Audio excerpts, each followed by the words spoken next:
Hi, my name is Amy. Thank you very much for watching, and let's make some amazing financial commentary together. This is for entertainment purposes only, so if you're entertained, please like and subscribe. Really appreciate that. So, I found myself in the evenings just relaxing with my dogs after I've worked, so I thought, what if I turn the camera on?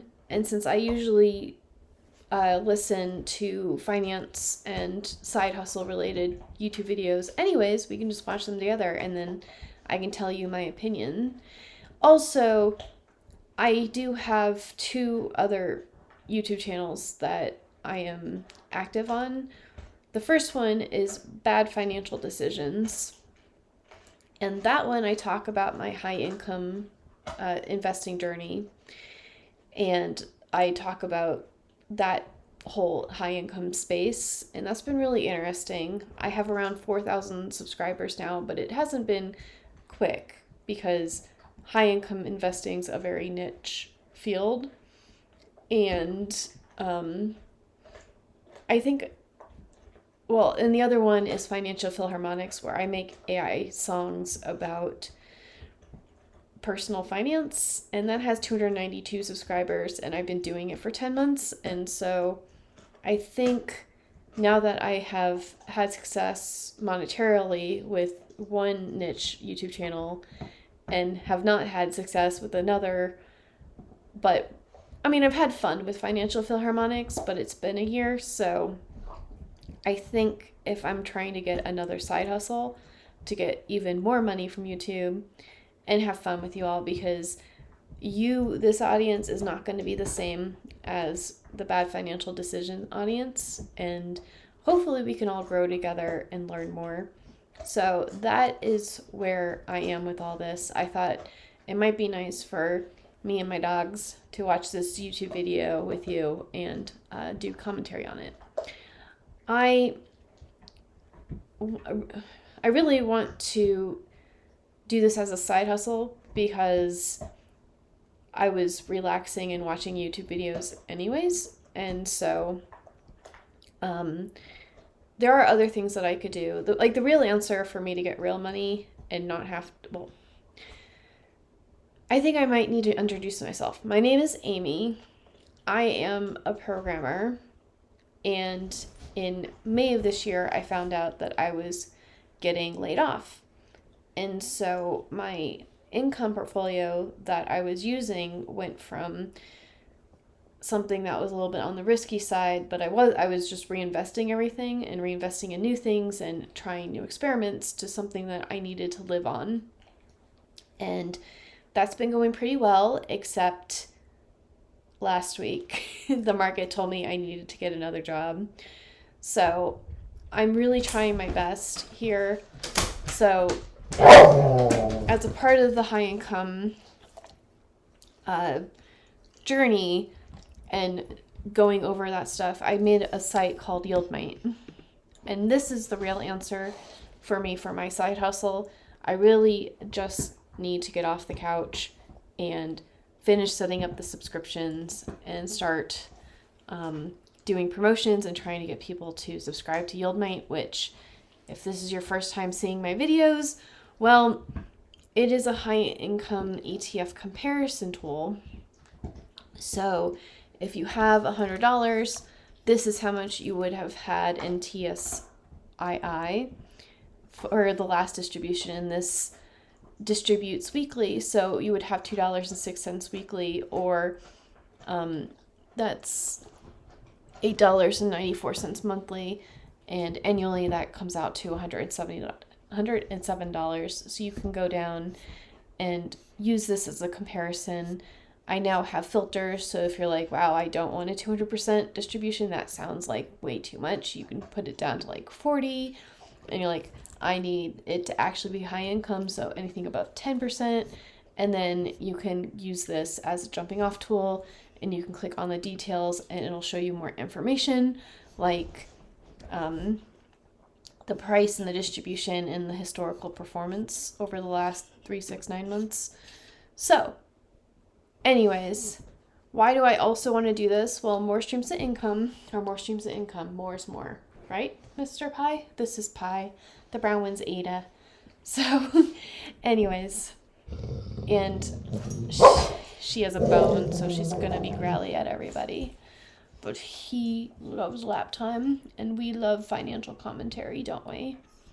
Okay, so my personal opinion before we get into this is you have to talk about something people are interested in listening to. So usually it's something people need to know, and usually things like finance, everybody's anxious about their money. Everybody wants to know. And I think with commentary videos, at least the ones that I watch and YouTube pushes on me, they react to like rage bait and things people are anxious about. So we'll see what we can do, but this one is about how to set up your YouTube channel so that you can have monetization, your first 1,000 subscribers. So, and I have seen other ones from vidIQ. I'm not sure if I've seen this one before. If I have, it's been like a really long time ago. I just think that a lot of these videos are super, super generic and not super helpful, but we'll see. There's always something to learn from everybody. 1,000 subscribers and why you haven't hit that milestone yet. So let me know in the... Well, I mean, I literally just made this thing like half an hour ago, and I've been trying to do this with different takes. So I don't have any subscribers. Hi, please like and subscribe if you are entertained, and we'll get through this. Comments below how many subscribers you have right now and how long it's taken you to get them. If you're consistently making what you believe to be high quality videos, but you're still stuck under 1,000 subscribers, then it's likely that you're not making videos that meet the 3 pillars of viral content. And that means that even if you are spending 10 hours or more, in some cases a lot more, on your videos, they're essentially invisible to what you and I know as the YouTube algorithm. It's like... I have never spent 10 hours making a YouTube video. Maybe that's why I'm not that popular. My videos look like trash. Okay, you're gonna bite me? Is that... Okay. I keep forgetting when she has her bone. I just wanted to check this because my output... I need to change the volume. Okay. So... Yeah, I don't edit for the most part. I'm a faceless YouTube channel, bad financial decisions. Maybe I would have more subscribers if I was a face channel. I guess we'll see. This is a face channel. I'm on my couch though, and we'll see how popular my dogs are, I guess. Throwing a perfectly good party, but forgetting to send out invitations, so in the end nobody shows up. But as is always the case with YouTube education, there is good news. Once you know what the 3 pillars are, your videos are going to stand out and have a much higher chance of going viral. And I think for the most part, if everybody knows the same 3 things, wouldn't everybody be doing the same 3 things? And then nobody would stand out, and then you would still be behind the algorithm? But hey, keeping an open mind over here. don't worry, these pillars don't form part of a secret cult or ritual. It's just a formula that actually works. I would go as far as saying I haven't seen a small channel following these exact 3 pillars I'm about to share with you and not reach 1,000 subscribers faster than 95% of most other channels out there. And none of this is magic. This isn't Hogwarts. Oh no. If I use and I get 1,000 subscribers quickly, I'm gonna have to give him credit.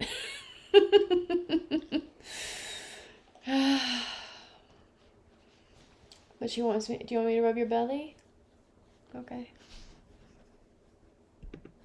Unless, of course, you are a Harry Potter channel, in which case, Subscribicus Maximus? Even muggles in our YouTube world can succeed with hard work and a commitment to consistently apply the concepts we're about to talk about. And today that doesn't include strategies like picking trending video ideas or finding outlier videos to recreate.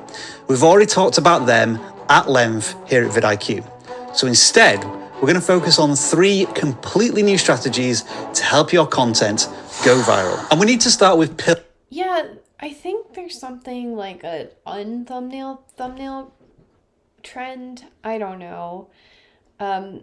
My Financial Philharmonics is just the white hair avatar, and then I create AI images for bad financial decisions, and on the left hand side I put whatever is the actual topic. So I don't know if my thumbnails are good or not, but my dog is here for it, so we're good. pillar number 1, which is creating linked videos. This is because one of the biggest traps we see new creators fall into is that they post videos that might be labeled as isolated content. This is where you post videos that aren't linked in some way to your other videos, which can cause 2 major problems. First of all, it doesn't keep your audience, the one that you're trying to build on your channel, and it confuses the algorithm on who might be the ideal viewers to serve your video to. For example, let's say you decided that you wanted to start a cooking channel, a very noble and fun endeavor, but you're not the first person to think of it on YouTube. And so you post videos such as how to make the perfect pasta, easy vegan dessert recipes, and how to sharpen your kitchen knives. Now, you may be thinking at this point that this I like the stock footage he's using. I think they do say to use B-roll. I've never bothered with that before either. This is all the same niche, cooking related content, but they're not as closely connected as what you might think. A viewer who came for pasta tips might not care about knife sharpening, or someone looking for vegan desserts might not be interested in making the perfect pasta. So I think that's one of the issues with Financial Philharmonics, is that it is all personal finance related, but it's all different genres of music, and so YouTube doesn't know who to push this out to, and so it's usually like word of mouth. I'm assuming, at least. I don't think anyone's actually going out to look for Financial Philharmonics. In the very simplest of terms, you are not encouraging your viewers to watch multiple videos on your channel. And that reduces the potential for more watch time and establishing a long-term relationship with a viewer. Channels that build themselves around search-based content often struggle with this. They provide a singular function to the viewer. They answer one question one time, but don't then build on that first impression with interconnected content on a consistent basis. Now, that is not to say that discovery through search isn't a bad thing. It's great, actually, especially for small channels. Search traffic is often the first breakthrough for many creators. But ideally, you want to convert that viewer who found you through search to watch your next video through browse when YouTube recommends it to them on the homepage or through the suggested videos column on a video watch page. And that's achieved through connected videos, something that's just as familiar to the viewer as the previous video they watched on your channel. There's definitely something to be said for keeping things familiar, like a comfortable pair of socks or, content. So let's solve. So basically, I need to pick my lane. Is this finance? What kind of finance am I reacting to? Side hustle videos from now on, now that I've done it the first time. I just thought that or it could be more all over the place, and it's just going through reaction. I don't know. We'll think about this further, and just things I'm interested in watching with you all. But yeah, this makes sense. Because the algorithm likes to know who to push this to. Maybe that's also one of the issues with bad financial decisions, because I talk about my Monday shopping spree and new funds and my journey and comparing ETFs and things like that. So it is maybe a little all over the place. Like I feel like I do that with my favorite creators too, where like I watch some videos and I don't watch other ones just because I'm feeling it or not feeling it on the day. Solve this problem of interconnected videos. All you have to do before you create your next video is simply ask yourself these 3 questions to make sure your videos don't get ignored especially by your return viewers. Question 1, does this content appeal to my core audience? Question 2, does this video connect to my other content? And question 3, will viewers that watch this video also be interested in watching my next video or previous videos? A great example. Well, I guess this is why this is the tip that he has, but I definitely don't think about those things. I think about, what do I want to talk about today for my financial decisions, and then financial philharmonics is just whatever inspired me, whatever conversations I've been, whatever catch phrases that get into my head, and I make entire songs about it. So, but it's not a bad thing to think about, because it's like, okay, this is my first video on this channel, but in general, I want this to be like a finance commentary reaction channel. So, we'll try to keep it within that stuff. I think it's also helpful, like, who was I inspired by? I think it was like, Zach Rios and JJ Buckner. I'm pretty sure those are the names, where they find videos on TikTok for the most part, and then they show the clips and they do comments. I just don't think I have, I don't really have the editing patience, because this is what I'm doing at night when I'm relaxing. But maybe I'll react to their reaction videos, because it does take a lot of effort to find those videos. And then I don't think those are live reactions that they have. I think they have a script and their narratives, and then they do hyper editing, and they have the good equipment and blah, blah, blah. I'm just a girl with a laptop and a puppy dog. Okay? Example of a successful channel that's doing this is FlexAlert, the vidIQ channel.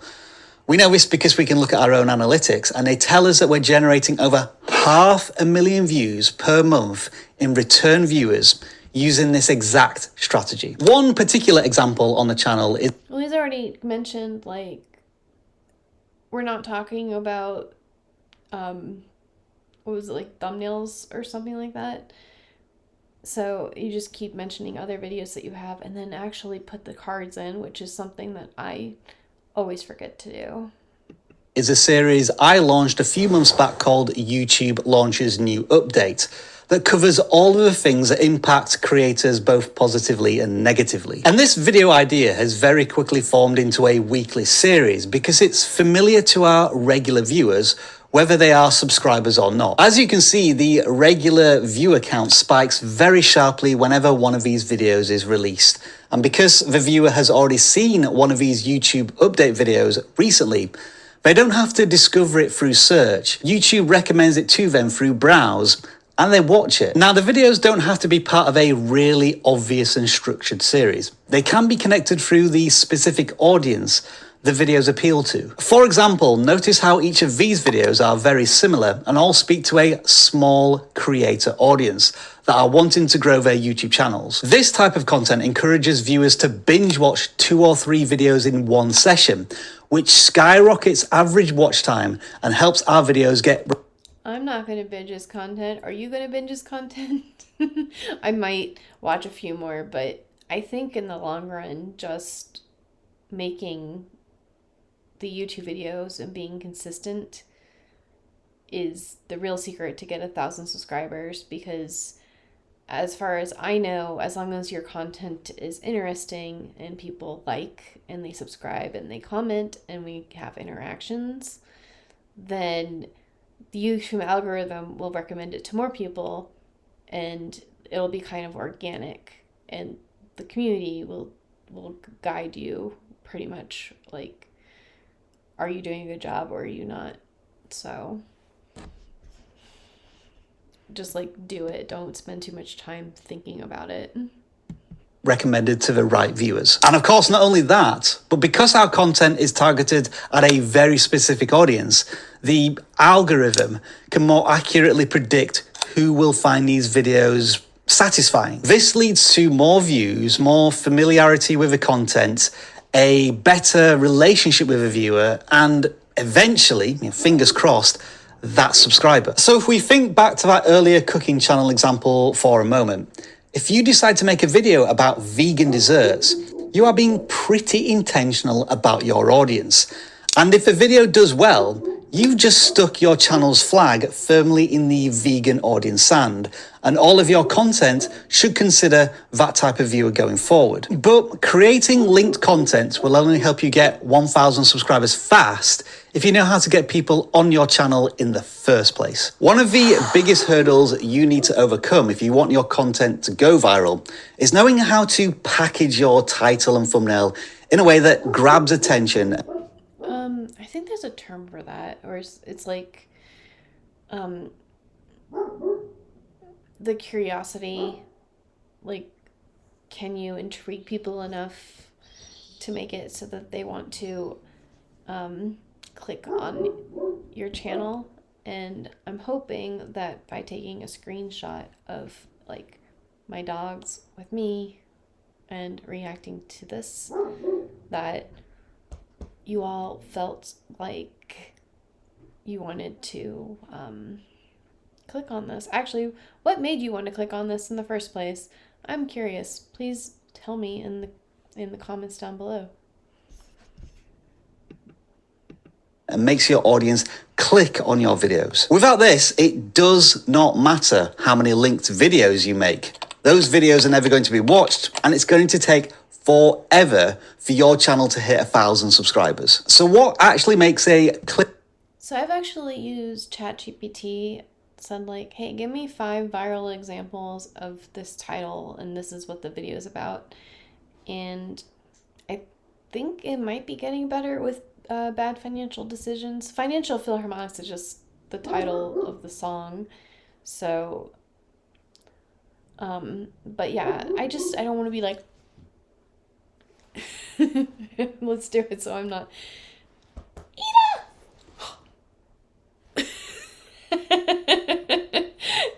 I'm gonna have to come back in the video and make that my thumbnail. I don't know. I'm just not like a very dramatic person. Clickable title and thumbnail. Well, there are the well-known techniques that we've talked about a lot here at vidIQ recently, including creating curiosity gaps and using contrasting colors. That's what it is. Curiosity gaps. Or like, what is she doing? And by the way, I got this couch secondhand from my dad because the one that I had was sacrificed to the puppies. And that's just like a stain from his hair. Boy, I don't know. So, anyways. Colors in the thumbnail itself. And these are great, very important. But after studying hundreds of viral channels over the past 12 months, I've noticed there is one thing they're all using to get more clicks that's not talked about as much. And that's something called the shock value, or the wow factor, which is the second pillar of this viral method. To explain what I mean a little bit more, here's an excerpt from Mr. Beast's leaked handbook on how he produces videos. If you want to read the whole thing yourself, just Google it. As a title, I spent 50 hours in my front yard is lame, and you wouldn't click on it. But you would hypothetically click on I spent 50 hours in ketchup. Both are relatively similar in time and effort, but the ketchup one is easily 100 times more viral. An image of someone sitting in ketchup in a bathtub is exponentially more interesting than someone sitting in their front yard. Titles are equally as important for getting someone to click. A simple way to up that click-through rate even more would be to title it I survived instead of I spent.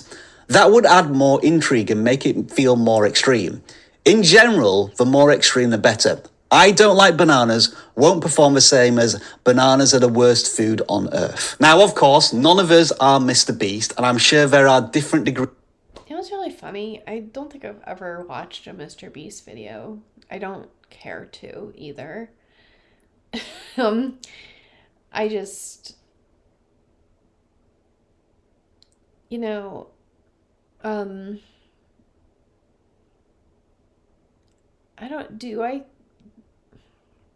usually when I'm browsing, it's a combination of like, do I know this creator?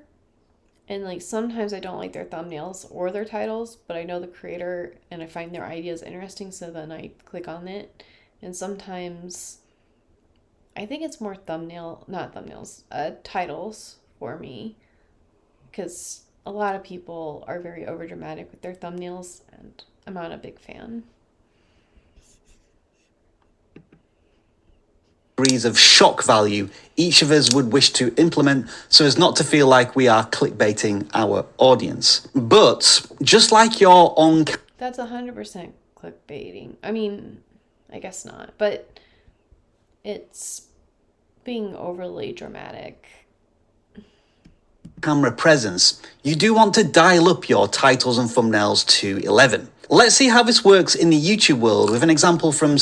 I don't want to dial it up to 11. I want to take a picture of me reacting to a video and or a screenshot and just be done with it.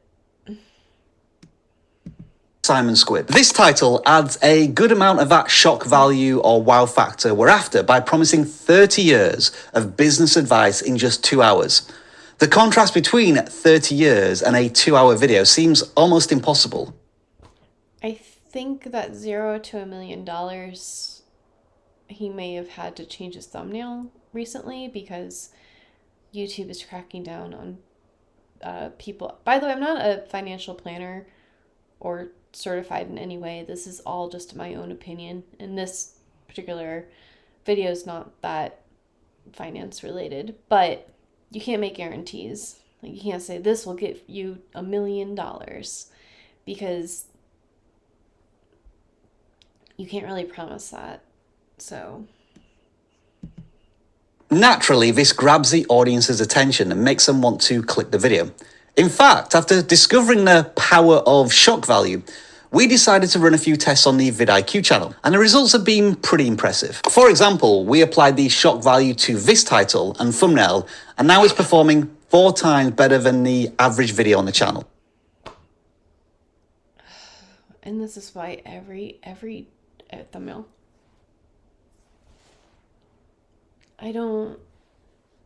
It's not that dramatic. Just like in the Simon Squibb example, we used the same simple contrasting formula and it worked.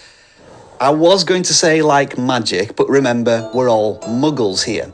So it simply worked because the audience reacts in a somewhat predictable and engaged fashion to this type of packaging. We promised the audience that they can hit 1,000 subscribers in just 9 minutes of advice, which seems almost impossible and makes the audience think, wow, I have to click to find out how. So now, let's break down how you can apply the same formula to your videos to create more shock value or wow factor and get more people clicking on your videos. Step 1, you need to start with a core idea. So let's say you wanted to make a video about how to make the perfect pasta. This is a good start, but it doesn't grab attention. So in step 2, what you need to do is elevate the promise. So instead of saying perfect pasta, we could say how to make restaurant quality pasta. We've raised the stakes by promising not just good pasta, but restaurant level quality, which is much more interesting. And then we arrive at step 3, which brings everything together. Restaurant quality is a step above perfect. Sure, if you say so.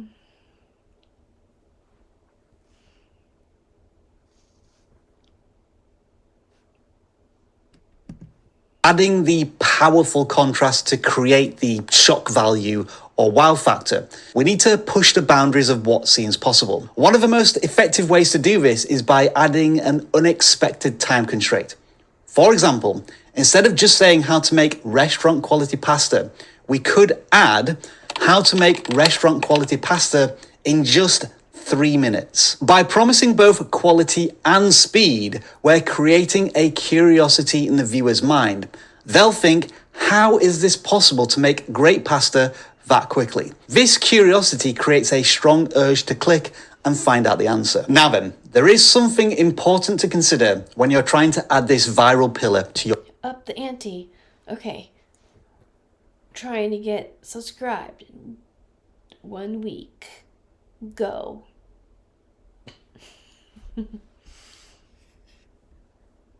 Or workflow. To create the best packaging, but includes this shock value, it does require you to at least sketch out your title and thumbnail before you start recording your video. If you know...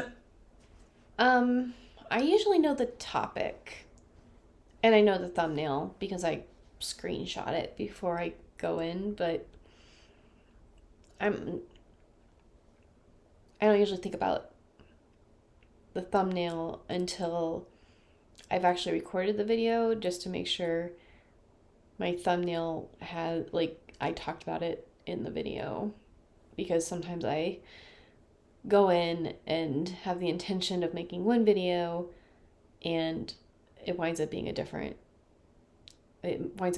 content.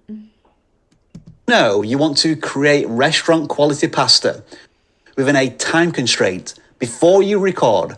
That will make what you say, the story you share, and the footage you film very intentional to meet that promise, that expectation you set both for yourself and ultimately the audience who watches the final video. All right, we've now reached the third and final pillar to creating... Oh, I thought that was the third pillar, but we are 12 minutes into a 16-minute video, so this makes sense.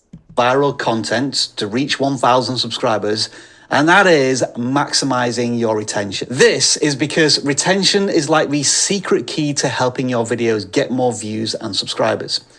YouTube has repeatedly shared that your average view duration is one of the most important metrics it uses to decide whether or not to find new audiences for your content. If viewers are watching more YouTube, it signals to us that they're happier with the content they found. It means that creators are attracting more engaged audiences, and it also opens up more opportunities to generate revenue for our partners. In other words, more watch time means everybody wins. The only problem is most creators have zero idea how to keep their viewers watching beyond the first 30 seconds, where you lose the majority of your audience, which results in those sharp drop-offs and ultimately prevents the algorithm pushing your videos to a wider audience. But recently, we've discovered two powerful retention techniques that help our retention graphs go from looking like this to this. And the first technique is to simply promise something of value to your audience if they watch right until the end of a video. Okay. I think I know what they're talking about. Hey y'all, in this video, we're going to be watching this, and get prepared to be excited. And then watch the video and get my commentary. Mike Shake is a master of this. He's grown to over 4 million subscribers by teasing increasingly exciting events at the start of his videos and then slowly rewarding the viewer by reintroducing these clips as full story arcs as long as the viewer continues to watch. So, I'm gonna test 3 weapons that get progressively older and measure how effective and powerful they are. But what if you run some sort of educational channel? Well, another extremely effective way to boost your retention is to promise something of value beyond the video itself, such as a downloadable worksheet that adds to the education provided within the video. We recently tested this and the results were quite revealing. So I recently watched another video about, the ways that you monetize YouTube, because AdSense is actually not all that lucrative. It's really the brand deals. And then I was researching how I actually get brand deals, because I have Brand Connect on my Bad Financial Decisions channel. But what happened with that is usually, it gives you a PDF, and I guess there is a marketplace where brands can reach out to me. However, because my name is Bad Financial Decisions, I'm pretty sure that's why I have not. And also I'm at 4,000 subscribers right now. So I'm pretty sure that's why I haven't gotten reached out to do any paid content. And also it's a faceless channel. So, amazing financial commentary. I'm on the screen, so are my dogs. So maybe we can get some dog sponsorships like Woof or something. But what my Google Gemini research revealed was you start with affiliate links and not sponsorship, and you get people to click on your affiliate links, and then you put that in your media kit, and the media kit's basically just like a cover letter that has statistics about your site. I had to make one for YieldMite when I was going to partner with YieldMax, which I'm still waiting for them to provide me with the assets for that. But if you have affiliate links on your YouTube channel and people buy things from you, then you put that in the media kit, and then you can directly reach out to brands and get them to sponsor you, and you get money for that. So I'd be interested in doing like any of the meal kit services, or maybe some investing platform, just eventually after I have 1,000 subscribers, obviously. But the path towards like getting promotions is to do affiliate links for the most part. And then like the boss level is getting people off platform, like into Circle and other private communities, and doing the digital assets and things like that. Like he mentioned, like get an e-guide that you can download and drive people to the things that will actually make you money. A minute in, we made this promise. We've also included a downloadable worksheet in the description that you can use during a critical part of this process that we'll cover in a lot more detail when we get there. And it helped the video perform 13 times better than our average video count. But not only that, thousands and thousands of people have downloaded that worksheet to help them grow their YouTube channels. Let's talk about the second technique now, and editor, have a little bit of fun with this. It's called the rehook. It's a way of keeping your audience interested throughout your video. And here's how it works. Every time you start a new section or topic in your video, you create a mini hook for it. This reminds the viewers why they should keep watching instead of clicking away. For example, imagine we're creating a rehook for that pasta video we talked about earlier, which is titled How to Cook Restaurant Quality Pasta in Just 3 Minutes. Let's say, for the second point in the video, it's about how to get the perfect firmness. Here's how you could write a rehook for this section to help boost your retention. Now for this bit, editor, I will need a chef's hat. Thank you, and this is what I'm going to say. Now, learning to boil your pasta is important, but if you want your guests to scream, "Oh my goodness, this pasta is perfect," then you need to learn how to cook your pasta to the perfect firmness. So the first thing you want to do is, and then if I actually knew how to cook, I would tell you how to do that, but unfortunately I don't. I just have a novelty spoon. So this rehook does 3 important things. It tells the viewer what's coming next, it explains why this information is useful, and it gives them a strong reason to keep watching.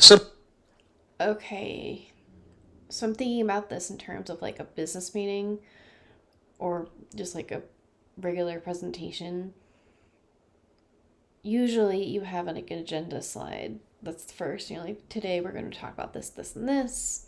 The base thing, like when you finish with a mini section, you say, and this was important because of this, and now we're going to do this. And that makes sense. That's just like good storytelling. So by using rehooks for every topic in your video, viewers are more likely to watch the whole thing, helping to boost your retention and making your videos get pushed out by the YouTube algorithm to a wider audience. So these are 3 pillars that will help shortcut your way to 1,000 subscribers. But there's still a few skills you need to learn. I wonder if that was one of the original titles, like how to shock people into having 1,000 subscribers. And if you want to turn your YouTube channel into a full-time income, One of the most important is how to successfully recreate outlier videos that we've kind of teased in this video. That's why I highly recommend you watch this video next, where we break down this important skill step by step. In this video, we're going to talk about one... No, okay. I was just going to say, this is probably why I'm not going to get 1,000 subscribers quickly. I mean, prove me wrong. Like and subscribe. But, I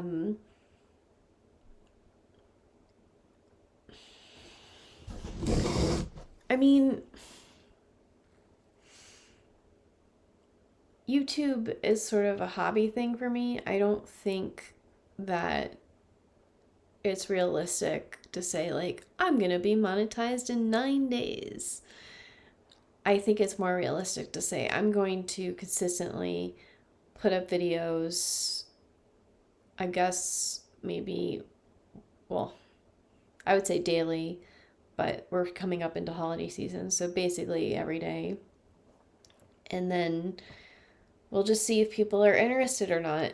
And because I don't particularly want to spend hours perfecting a thumbnail, I don't want to spend hours editing this or my opinions. I just really think that for me, this channel is just, I want to react to things like this and more topics that are finance related. And a part of personal finance is budgeting, and a part of budgeting is getting more income.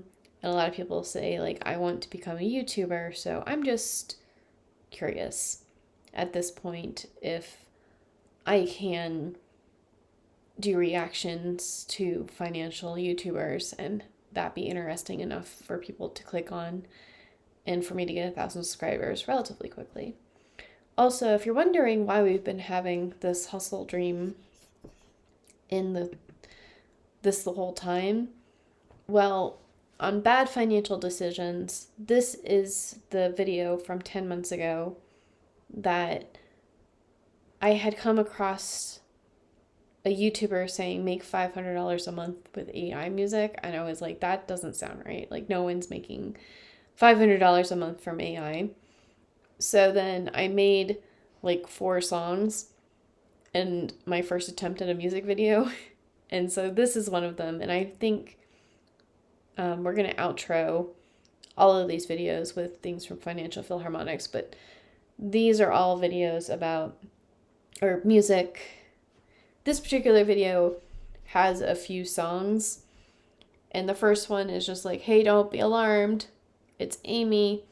She just saw this video about how you can make $500 a day. She doesn't think it's right, but you know, whatever. We'll try it out. And then we have the music hustle, which is basically like, I made $2 last month. It's not sustainable. And then YMX Life is about using high income ETFs instead of a side hustle like this. But this one here is the Hustle Dreams, which I need to actually publish on Financial Philharmonics. But it's my takeaway from... Let's just listen to it. Chill vibes, let's talk it through. What's real, what's hype, what's good for you? AI tunes and music dreams. Let's make it work, don't make a scene. Chill, I'm not saying there's no money to make, but the hustle they sell, it's a bit of a fake. They paint it so easy like cash on demand, but the grind's much harder. All of these YouTubers that make videos like make $10,000 a month on YouTube. It's not fake, it's just not applicable to everybody. And I don't know, I think when people say like even vidIQ, sure, like these are things that people could do, but me watching it and watching the ads on his video is how he's winning at this. So it doesn't hurt him whether I succeed with his advised or not. Harder than they understand. High income ETFs, they're the way to go. Time and effort low, let your money flow. But if you want to try AI as a hobby too, here's some smart. I really do think high income ETFs are the better option, but I don't have enough money. And when you need more than 70% yield, you're not going to be in things that are sustainable. Just trust me on that. So basically, if you have enough money or you're working on building enough money, you can put into high income ETFs, use the distributions, you start reinvesting most of them, and then you pay a bill, you start using that to take over the main salary that you have. Moves that'll work for you. Hustle smart, build your vibe, let your conviction keep dreams alive. Make it fun, make it real, put in the love, feel what you feel. Hobby hustle, keep it light, while investments grow through day and night.